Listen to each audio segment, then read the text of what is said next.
These songs shaped our lives. But what many people don't realize is that some of them weren't as original as we thought.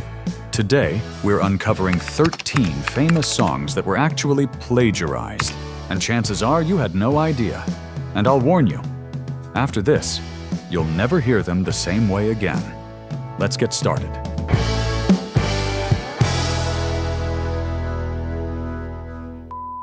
Number 13, Come As You Are by Nirvana. When Nirvana released Come As You Are in 1991, it quickly became the defining sound of the grunge movement. But for many listeners, that guitar riff felt strangely familiar. 7 years earlier, the British band Killing Joke had released 80s, featuring a remarkably similar riff.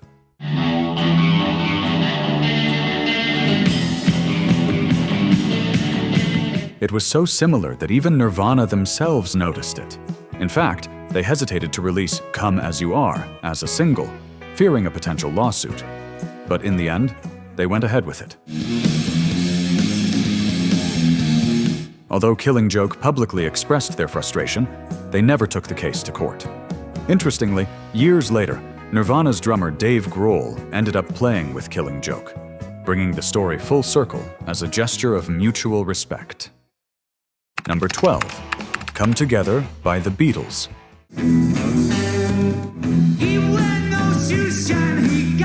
John Lennon wrote Come Together as part of the Beatles' iconic Abbey Road album. But the song soon became the center of a legal dispute. Morris Levy, publisher of Chuck Berry, claimed that Lennon had borrowed elements from Berry's song You Can't Catch Me, particularly parts of the lyrics and its rhythmic feel. Here come on flat top, he was moving up with me. Here come on flat top, he come. While the two songs are clearly different, Lennon openly admitted he had been influenced by Berry. The case was eventually settled out of court, with Lennon agreeing to record several Chuck Berry songs as part of the deal. Number 11, Ice Ice Baby by Vanilla Ice. Ice, ice, baby. In 1990, Vanilla Ice skyrocketed to fame with Ice Ice Baby, becoming the first hip-hop song to top the Billboard charts. Ain't no faking, cooking MCs like a pound of bacon. But the success came with controversy. It didn't take long for listeners to notice that its iconic bass line sounded almost identical to Under Pressure, the legendary track by Queen and David Bowie.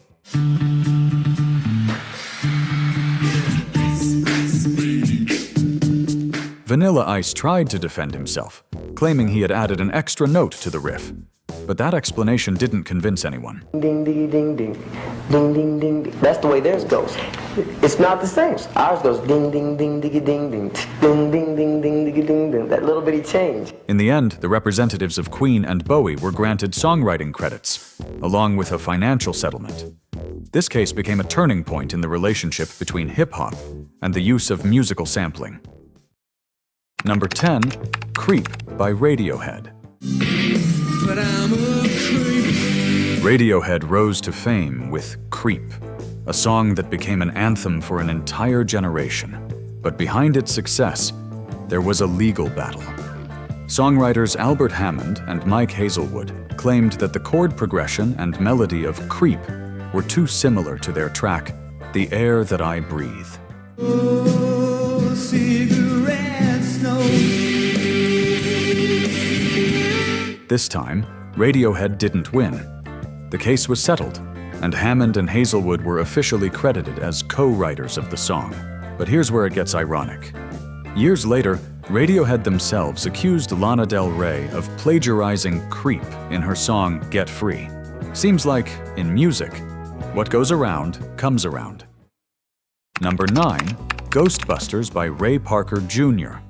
Something strange in the neighborhood. The theme song for Ghostbusters became an instant classic.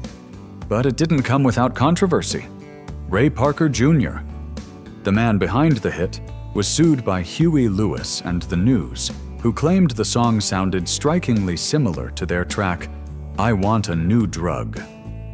and there was a reason people raised eyebrows. Parker had been hired to write the song under intense time pressure, which only fueled suspicions about the similarities. When the moon made me sick, there's something weird, and it don't mean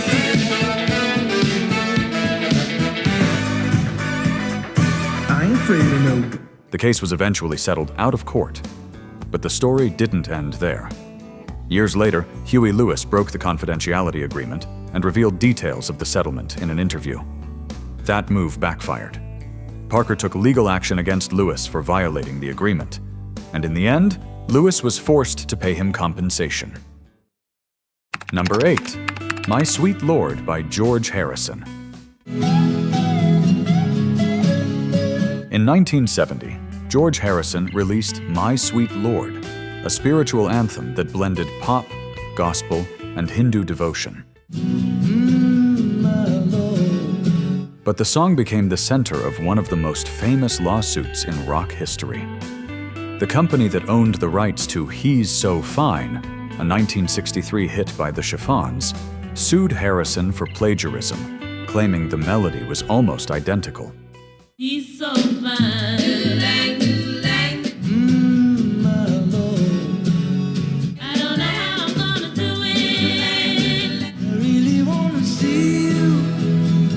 During the trial, the judge ruled that Harrison had not copied the song intentionally, but had committed what he called subconscious plagiarism. The verdict forced the former Beatle to pay a substantial amount of money, leaving behind a bitter lesson. Even good intentions can have legal consequences. Number 7. Danny California by Red Hot Chili Peppers. Getting born in the state of Mississippi, Papa. When the Red Hot Chili Peppers released Danny California in 2006, many listeners pointed out its strong resemblance to Tom Petty's Mary Jane's Last Dance.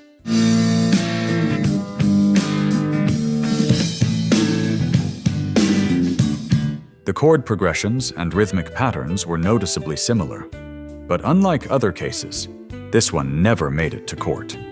Tom Petty chose not to sue. In an interview, he explained that he didn't believe the Chili Peppers had done it intentionally, and that the world already had enough pointless lawsuits. This case not only showed Petty's generosity, but also how difficult it can be to draw the line between inspiration and imitation. Number 6. Hello, I Love You by The Doors. Hello, I love you, won't you tell me your name? In 1968, The Doors released Hello, I Love You, a song that quickly caught the attention of Ray Davies, frontman of the Kinks. Davies pointed out that the track closely resembled his 1964 hit, All Day and All of the Night.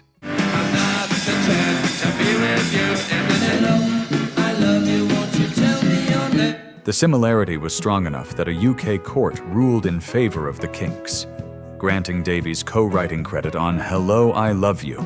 This case is a clear example of how musical influence can cross the line into a legal issue. Number 5, Wanna Be Startin' Something by Michael Jackson. You wanna be starting something, you got to be starting something. Michael Jackson faced plagiarism accusations with his song Wanna Be Startin' Something from the iconic Thriller album. The track's chorus closely resembled Soul Makossa by Cameroonian musician Manu Dibango, a pioneer of Afrobeat whose work influenced artists around the world. You wanna be starting something, you got to be starting something. Dibango filed a lawsuit, pointing to the similarities in both rhythm and chorus, and eventually reached a financial settlement. The case highlighted the intersection of cultures in popular music and underscored the importance of recognizing global influences and respecting the rights of lesser-known artists. It also set a precedent for how even the biggest superstars must deal with the roots of their inspiration. Number 4, Shaker Maker by Oasis. In 1994, Oasis released Shaker Maker, a song that quickly sparked controversy due to its clear similarities to the advertising jingle, I'd Like to Teach the World to Sing, by the New Seekers. originally created for a famous Coca-Cola campaign in the 1970s. I'd like to see the world for once. Every single. The melody was almost identical, and it didn't go unnoticed by the song's original composers, who swiftly filed a lawsuit against Oasis. Known for their unapologetic attitude, the band didn't deny the accusations and ultimately had to pay a substantial settlement to resolve the case. True to his ironic style, Noel Gallagher later joked in an interview that after the incident, his favorite drink had switched to Pepsi. This case stood out not only for its legal outcome, but for how it exposed the thin line between tribute and infringement, leaving the band with a hard lesson about copyright. Number 3, Frozen by Madonna. Only see what your eyes want to see. In 1998, Madonna released Frozen, one of the most iconic hits of her career and a key track from her Ray of Light album. But the song soon became surrounded by controversy. Belgian composer Salvatore Acquaviva sued Madonna, claiming that the main melody of Frozen was a direct copy of his earlier work, Ma vie fout le camp. A time with hate and regret. According to Acquaviva, several musical passages were nearly identical and had been used without permission. The case quickly gained media attention. In 2005, a Belgian court ruled in Acquaviva's favor, leading to Frozen being banned in Belgium until the dispute was resolved. The decision set an important precedent for international copyright law. In the end, Madonna and Acquaviva reached an out-of-court settlement. But the case left a lasting shadow over the song's success, while also reinforcing the importance of respecting influences and avoiding legal conflicts. Number 2, Do Ya Think I'm Sexy by Rod Stewart. In the late 70s, Rod Stewart surprised the world with Do Ya Think I'm Sexy? A bold shift toward disco that moved him away from his rock roots. The song became a massive hit, but it didn't take long for controversy to follow. Brazilian artist Jorge Ben-Jor accused Stewart of copying the chorus from his 1972 track Taj Mahal.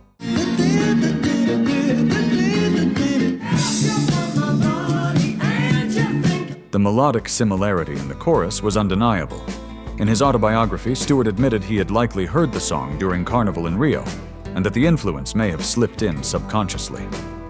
The case was settled out of court, with Stewart donating the song's royalties to UNICEF as part of a charitable initiative. Beyond the outcome, this case shows how inspiration can sometimes lead even the greatest artists down the wrong path. If you're surprised to see how even legends can stumble into plagiarism, leave a like and subscribe so you don't miss more stories like this. Let's keep going. Number 1, Bittersweet Symphony by The Verve. Bittersweet Symphony is arguably The Verve's most famous song, but its success was overshadowed by a major legal dispute involving the Rolling Stones. The band had used a sample from an orchestral version of The Last Time, recorded by Andrew Oldham, the Stones' former producer.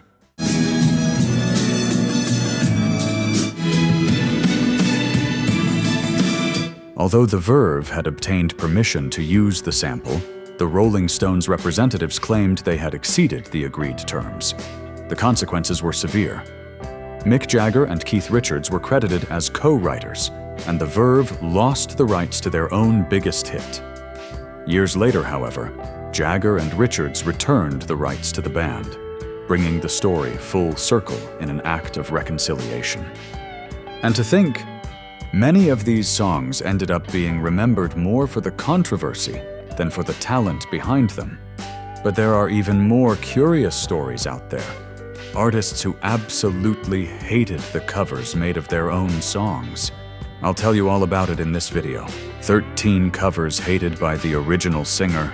Click now, and I'll see you there, my fellow rock fan.